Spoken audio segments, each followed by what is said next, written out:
Whether you realize it or not, you have been brainwashed for a year now straight about a recession, the coming recession. And we need to talk about this. There's reasons why they're brainwashing you to believe in the recession, okay? Now, first off, in regards to brainwashing, we have to dive into that before we get into this. And by the way, in this video, we'll talk about stocks, we'll talk about the market, but it's important I bring this to your attention so everybody watching this understands why. Why are they brainwashing you to think about recession constantly? Google Trends off the charts in regards to this, right? They're putting it in your face everywhere you go. You can't miss it. TikTok, YouTube, you turn on the TV. For a year straight, they've been talking about recession. The recession's coming, the recession's coming, nonstop, right? You got some of the most powerful individuals in the world who would usually never talk about this. They're telling you recession, right? You're hearing it everywhere. And it's important you understand this subject. Now, in regards to brainwashing, before we dive into that, okay, I've been brainwashed many things in my life, right? For instance, I'll give you a real simple example, right? I won't run in a shoe unless it's a Nike. I won't do it. I won't buy any other shoes. There could be the greatest shoe out there for running that I don't even know about. I don't care. I would never even consider it because at the end of the day, I've been brainwashed that if I'm in a Nike, I'm going to run faster. I'm going to have more success if I'm wearing a Nike shoe versus every other brand. I've been brainwashed, right?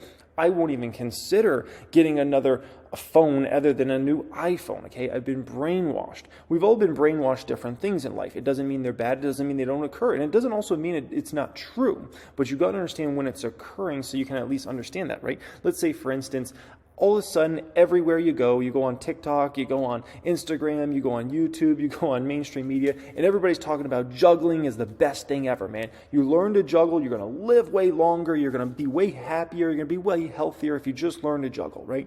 Well, if you start seeing that everywhere, a lot of people are going to start to believe that, right? And when everybody starts believing that, believe me, sales of balls to juggle with are going to go through the roof. Everybody's going to start buying these balls. They're going to want to know more about how to juggle, and this is going to become this big subject. There's going to be books written about it and everything, right? Everybody's going to be discussing it. It's going to be the cool thing, or at least the trend of the fad for that given moment, right? And so you got to understand there's many things in this life you're going to be brainwashed with, and you're just not important that you understand why it's happening, and I got to explain why this is going on. So I appreciate everybody joining me, and like I said, we'll talk stocks in this video, we'll talk the markets, but this is an important subject that honestly, I don't think there's another person on the earth that is talking about what I'm talking about in this video. And I literally don't think there's a person on the earth even describing this or talking about this right now, okay? So, to get started out here, very important. If you aren't looking at this chart in front of you, this Google Trends data, and you are not shocked by what you see there, I don't know what to tell you, okay? Because you should be shocked when you see this data. Why should this be a shocking chart you're looking at here in front of you? The reason is, if you look over the past, let's call it 9 to 12 months, never have we ever seen Google Trends data so high for the term recession ever, including in major recessions, including in March of 2020 when everybody was losing their jobs and unemployment rate pretty much went to the highest since the Great Depression. Not even in the Great Financial Crisis. Nothing even remotely close to how much this term is trending in the past year. Recession, recession, recession. Now, this is fascinating. Absolutely fascinating. Why is this so fascinating? Well, unemployment is at about the lowest we've ever seen in history. Like, if you couldn't get a job in the past year, I don't know if there's any hope for getting a job for you, because this is the easiest job market to ever get a job. The jobs are everywhere out there over this past year. We've never seen an economy where it's so dang easy to get a job. I started in such a bad economy when I first got my first jobs. It was horrible, man. I was fortunate to get my first job at Einstein Bagels making $7.50 an hour, and then to get a job at Walgreens making $8.25 an hour when I was in college. Like, I was so thankful for that, okay? This is, for the past year, if not several years, it's been a very different situation around unemployment and how many jobs there are out there, okay? So you have this term at by far and away the highest ever, the most talked about ever. You have unemployment that's around the lowest ever. In terms of average hourly wages, it's never been higher, and it's honestly gone through the roof over the past year. So people have jobs are everywhere, and hourly earnings are through the roof. And yet everybody is talking about recession this, recession that, right? This video from 7 months ago, 3.5 million views, 3.3 million views, 2.8 million views, 2.4 million views, 2.1 million views, 2 million views, 1.7 million views, 1.6 million views, 1.6 million views. It is incredible. 1.4 million views, 1.4 million views, 1.4 million views. That doesn't even account for the other million videos that are on YouTube that are getting hundreds of thousands or millions of views as well. Those are just some of the top ones that I could find while I was kind of surfing around on YouTube right now, right? It doesn't even account for all the TV time that they've been talking about recession for the past year. It doesn't account for any of that, okay? Or TikTok or the other social medias. Everybody talking about recession, recession, recession. That's why this chart is through the roof, right? Where are we at here? The Google Trends data is through the roof because everybody and their grandma talking about this. Even the richest people in the world, Elon Musk, Jeff Bezos telling consumers you need to, pull back, recession, likely recession's coming, right? Jeff Bezos, I don't remember Jeff Bezos in 2006 going into 2007 recession saying you need to pull back on buying stuff. We got a recession coming, man. Be scared, be worried. What are we talking about here, okay? This is interesting. Why would Jeff Bezos be saying something like that, right? Very, very strange. And if we go back to the Great Recession, right, which started in 2007, I can tell you almost no one saw that coming. Like, why did Michael Burry get a movie made about him? Why is he still a famous name in the stock market community, in the finance community all these years later? Because he was one of the few that saw it coming, right? So here we are in a situation. This is shocking, okay? Where unemployment is about the lowest ever, wages are about the highest ever, right? Meanwhile, we've never really ever seen it where everybody expected a recession and we got a recession. We've never seen that before. The great financial crisis, almost no one saw that coming. So how does all this stuff fit together? How does all this stuff fit together? You got to start to think about this, right? And I'll give you one analogy, right? I played quarterback in high school for a bit, okay? And I remember there was this one game I was playing. And dude, I don't know, the line couldn't block for anything. I was getting lit up in this game. I was getting absolutely destroyed in this game, okay? And believe me, I was a little guy in high school, okay? I was like 5'0" nothing, and I was like 130 pounds, okay? Nowadays I'm 6'3", 200, thank goodness, okay? But I started growing like junior year, senior year of high school, and in college. I didn't stop growing until I was like 19, 20 years old. So I was a little guy, and I got absolutely wrecked in this game. And these linebackers were smashing me, man. And you know what I started doing? I started throwing to the tight end, the fullback. I was doing little passes like real quick, and I was getting rid of that ball real quick because I knew I was going to get lit up, right? Because I was scared. I was like, man, I still remember some of those hits. All these years later, I still remember some of those hits I took in that game. It was nasty, okay? It was nasty. But at the end of the day, if you think about, people went through the great financial crisis, right? It's natural you're going to be very, very scared of what could be potentially coming, right? You're going to be much more timid, scared, worried because of what you went through. You went through pain, right? But to be truthful, the reason you're being brainwashed about recession, and once again, it doesn't mean it's wrong. It doesn't mean we won't get a recession. None of that, okay? By the way, we've probably already had a recession in 2022, but I'm not going to dive into that subject right now, okay? The bottom line is inflation. They're trying to scare everybody so they stop buying things, okay?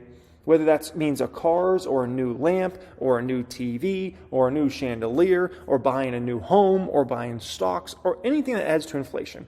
That's why there's really a coordinated plan right now around recession. Because if you can get enough people to believe it, right? If you can get enough people to believe it, then at that point in time, people start to say, okay, I'm not going to go buy that new fridge because I'm uncertain. I'm not going to go buy this because I'm uncertain. I'm not going to buy stocks right now because I'm uncertain. I'm not going to buy a new home right now because I'm uncertain. And so naturally that helps bring down inflation, okay? That's why there's a coordinated plan going on right now, despite having pretty much record low unemployment and despite having record earnings for workers out there. They want to bring inflation down. And if they scare you enough, you will not spend as much out there, which will naturally bring down inflation more over time. That's why this is all going on. And it's important you understand that so you just can realize this is why this is happening, okay? And once again, it doesn't mean a recession's coming or a recession's not coming. Someday there's going to be a recession, whether that's this year, next year, 5 years, 10 years, at some point, 100%, recessions happen, okay? But when you see it so programmed, boom, boom, boom, boom, boom, believe me, it's not by accident. It's being planned out. The time I'm most worried about recession, I'll be completely honest, is when it's not in the Google Trends, when no one's talking about it. That's when I'm going to be really, really concerned, because that's that moment where you get it out of nowhere, right? That's what happened to us, the 2007 through 2009 great financial crisis. Almost no one saw that coming. In 2006, there was almost no one talking about 2007 was going to be that, other than perma bears that are always bearish on everything all the time, right? Other than that, like, there was almost no one. And so these are just important factors to kind of keep in mind and just understand when you're kind of being played. And like I said, it doesn't mean it's not coming. It's just you got to understand the game that's being played and why it's being played, okay?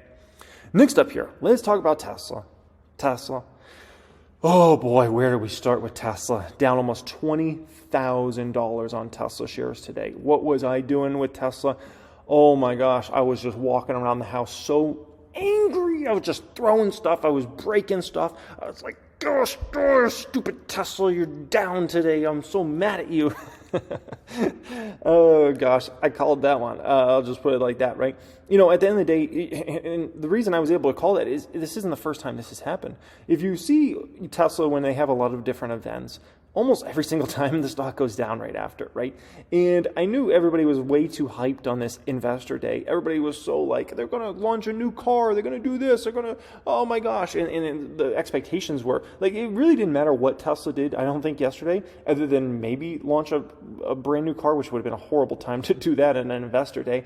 But, I mean, I don't think almost anything they could have done for that stock to have gone up yesterday. I'll just be completely honest, because there was way too much hype and excitement going into it that it was natural. Like, it was gonna let the traders down. There was almost nothing that could have happened that would have made that stock go up. It would have had to be just ridiculous, okay?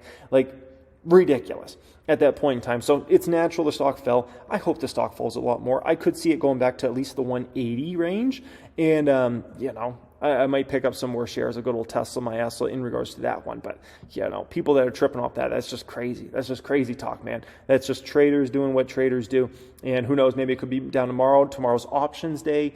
So, you know, expect likely some pretty big volatility in Tesla tomorrow. Maybe they try to create some Max Payne situation where maybe both sides get screwed, and maybe either in the morning the stock tanks and then comes back in the afternoon, or you get a vice versa situation where, you know, the stock is up big in the morning and then down big in the afternoon, and they can create some sort of Max Payne scenario there. We'll see what happens, okay? Elf on a Shelf up again.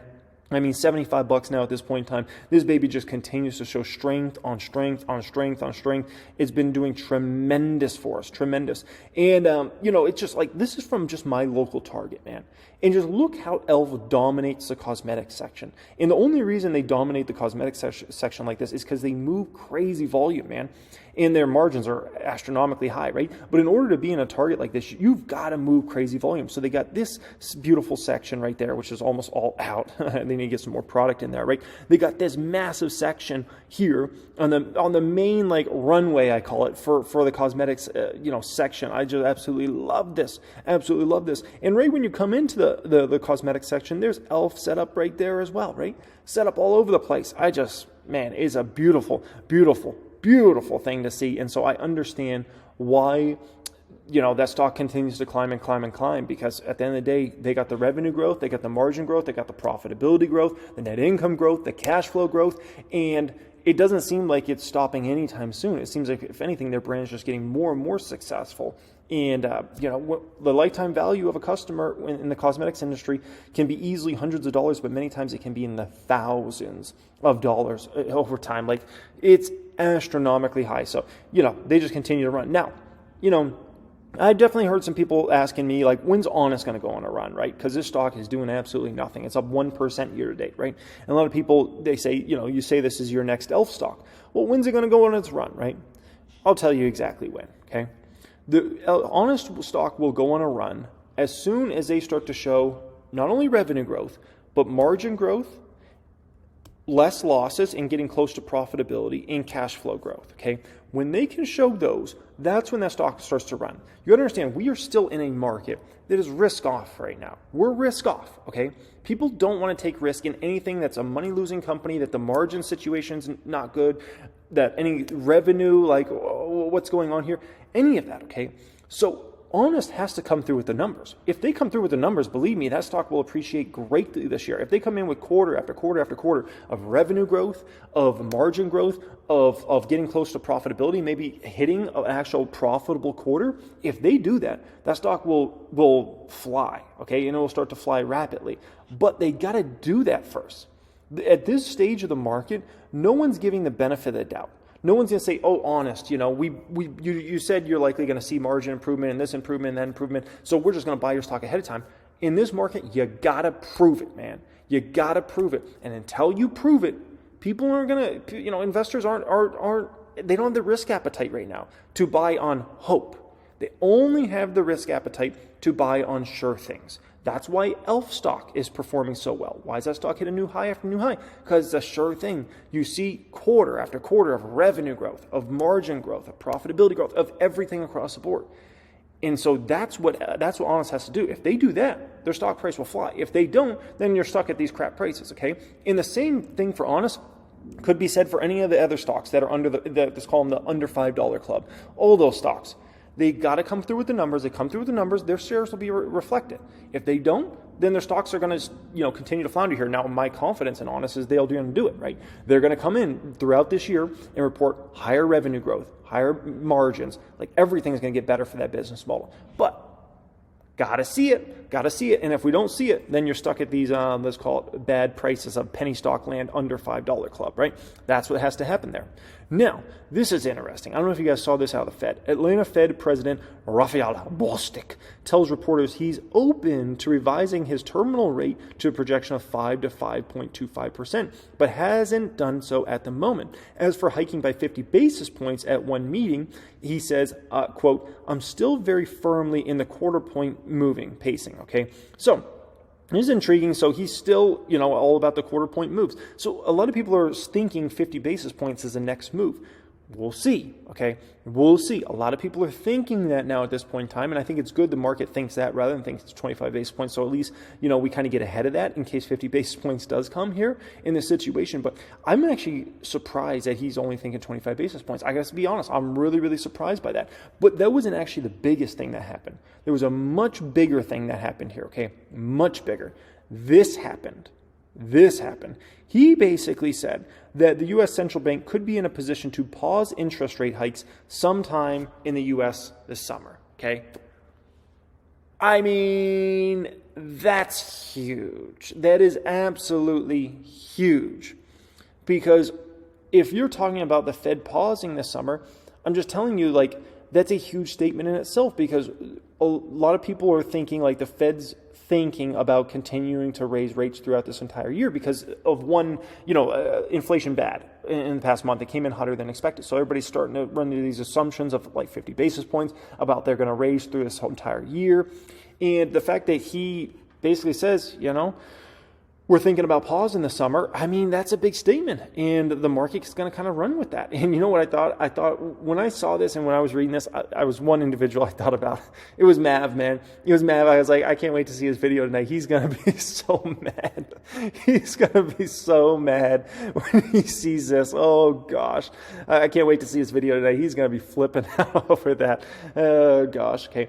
Nordstrom's a dividend stock I own. And, it's done as decent over time. Decent. It could be doing as better, but it could also be doing as a lot worse. But in regards to them, they reported earnings after the bell. Now, I thought this was interesting. Very interesting. Nordstrom on Thursday reported lower sales and profits for the holiday quarter, although earnings topped Wall Street expectations. The company said it expects sales to decline in the new fiscal year, reflecting in part its decision to wind down its Canadian operations. They say, Eric Nordstrom says, we entered Canada in 2014 with a plan to build and sustain a long-term business there. Despite our best efforts, we do not see a realistic path to profitability for the Canadian business, Eric Nordstrom said. Now, first off, I'd rather have them do that than try to keep making that work. I mean, they've been there for a while now, right? I mean, next year is 2024. It's mark a decade there. If it's not working after that period of time, you got to cut it loose and you got to wind it down, man. It is what it is. It's I would have loved Nordstrom to be super successful in Canada as well, but if it's not happening, it's not happening. And you can't try to force it if you've been working on it for a long time and it's just not happening there. It is what it is, right? And so clearly they're going to make a move here. And I think the more important thing is it goes to show you how CEOs are still thinking about their businesses. They're thinking about them in relation to a little more scarcity mindset, okay? And you just got to understand that's where a lot of these folks are at right now. And so if there's not something that's making them money, they're going to cut that business right now, unless they're super confident in the long term. And obviously they're not here, so they're going to cut that business. It's what we're seeing play out, and it continues to kind of be the story of the stock market in 2023, in my personal opinion. Earnings per share came in at 74 cents versus 66 cents was expected. That's good. Revenue came in with a slight miss as far as revenue goes. Nordstrom struggled with lower sales, more markdowns, and scrutiny from a prominent activist investor. Its net income in the period fell to $119 million. It's a very bad number compared to last year, right, where they're at $200 million. Obviously, last year was a pretty extraordinary number in that quarter, but nonetheless, not good to see. But why is the stock now down huge? After net income's down so much over year, it's already been priced in. Stock trades at a 4P of 10. You know what I mean? Like, this is why pricing on a stock is so important. What you pay for a stock is so vitally important. Understanding how to value companies is so important, because that's the difference between paying $30-something for Nordstrom or paying, what is my average cost on Nordstrom? I don't know, $15 or $16 or whatever it is, right? There's certain time periods when it makes a lot of sense to buy Nordstrom. There's certain time periods when the risk reward just isn't there. And if you don't know how to accurately price stocks, you can wind up in some trouble, even with very well established business models, right? It's a tricky game, but you gotta understand when these companies are at fair value, undervalued, or potentially overvalued, and you're just not getting the risk reward there, okay? And so Nordstrom will likely still continue to be a moneymaker for me for a long time to go in the future in terms of share appreciation and dividends received in this one, but that can't be said for everybody out there, because it's all about what you pay for a stock. And anyways, I appreciate everybody joining me as always. Also, everybody in the Patreon squad, very important. I just posted the link in there to join us basically for access to try to win the private stock group and private wealth group membership. The drawing will be on March 14th. You can enter today. If you haven't joined us in the Patreon squad, you got to join us in there. That is pinned comment down there. You get to see the stocks I'm buying tomorrow. I'll post those up in there. You get to support the channel, and you get to enter the drawing. Once we hit 1,000 plus Patreon members, which probably won't be for another month or 2 months. I don't know when we'll hit 1,000 Patreon members. We're going to hit it at some point in time, right? Then we're going to start actually drawing 2 names every single month. So it's just an awesome benefit to be part of the Patreon squad, on top of getting to see all the moves I'm making in there in relation to the Patreon portfolio and fidelity and all those sorts of things. So appreciate everybody. Much love as always, and have a great day.